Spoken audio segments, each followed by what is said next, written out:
to Amitiels TV!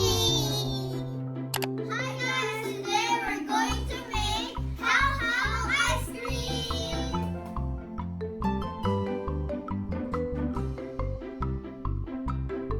So we need 500 grams of whipping cream, 400 grams condensed milk, and HAW candies.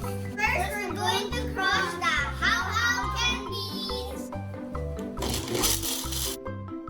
We're gonna use the wire whisk.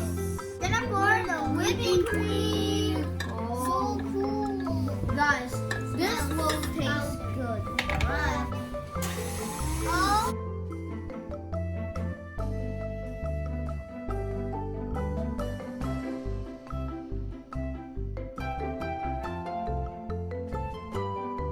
Condensed milk. Oh, be careful, Peanut, be careful.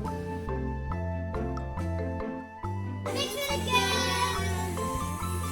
Ooh. I'm going to add crushed HAW candy. All of them. Ooh.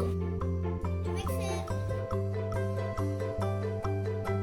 Going to put the ice cream here.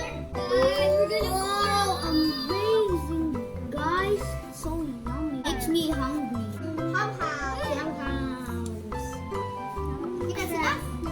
We're gonna put again another layer. Oh, it's like covering it. Yeah, it's like covering it. I think it's hiding it. Oh yeah, it's hiding it.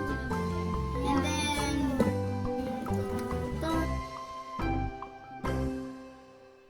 gonna put the plastic at the top of the ice cream. Let's put this inside the freezer and wait for 8 to 24 hours.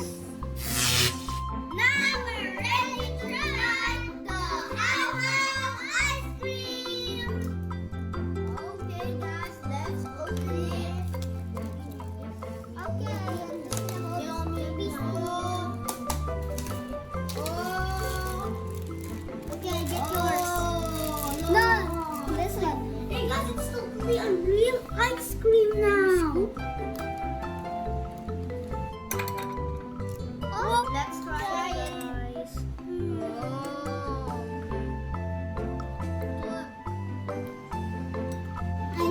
I guess eat the HAW.